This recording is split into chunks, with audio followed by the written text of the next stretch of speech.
চলো আজকে তোমাদের একটা রেসিপি ভিডিও শেয়ার করি। তো বানাবো ওটস চিল্লা। আমার দিদির থেকেই এই রেসিপিটা শেখা। তো নিয়েছি ডিম কড়াই, পেঁয়াজ, লঙ্কা, ক্যাপসিকাম, টমেটো আর এক টুকরো গাজর ছিল, ওটাও নিয়ে নিয়েছি। তো এগুলোকে এবার ভালো করে ছোট্ট ছোট্ট করে কুচিয়ে নিতে হবে, মানে একদম ছোট ছোট করে।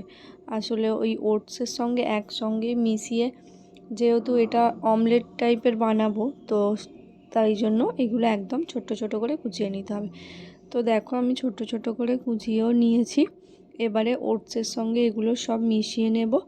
তো প্রথমে গাজরটা মিশিয়ে নিলাম, তারপরেই দিয়ে দিলাম পেঁয়াজ কুচোগুলো, তারপরে দিলাম টমেটো কুচো, আর তারপরে কুচিয়ে রাখা যে বিনসগুলো ছিল ওই বিনসগুলো সবটা দিয়ে দিলাম। এরপরে এতে দিয়ে দেবো একটু ডিম। তো ডিমটাও দেওয়া হয়ে গেল। এইবারে এই সব কটা উপকরণ যে দিলাম, এগুলো একসঙ্গে মেশাতে হবে। তো তোমাদের টেস্ট অনুযায়ী তোমরা একটু নুনও দিয়ে দেবে। এরপরে এটাকে একটু একটু করে জল দিয়ে ভালোভাবে মিশিয়ে নিতে হবে, খুব ভালো করে ফেটিয়ে নিতে হবে, যাতে প্রত্যেকটা উপকরণ খুব ভালোভাবে এটার সঙ্গে মিশে যায়। আর আমি 2 চামচই ওটস নিয়েছি। আসলে আমি একার জন্যই বানাচ্ছি, তো সেই জন্যে।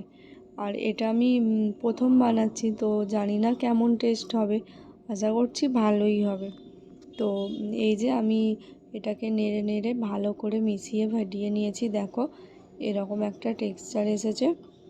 তো এরপর এটাকে এই যে একটা ফ্রাইং প্যান নিয়ে নিয়েছি, এর মধ্যে একটু তেল ব্রাশ করে নিয়ে তারপরে ওই যে ব্যাটারটা ওটা এর মধ্যে দিয়ে দিয়েছি। এবার দিয়ে এটাকে চামচ দিয়ে একটু পাতলা করে এভাবে চাড়িয়ে চাড়িয়ে দিতে হবে।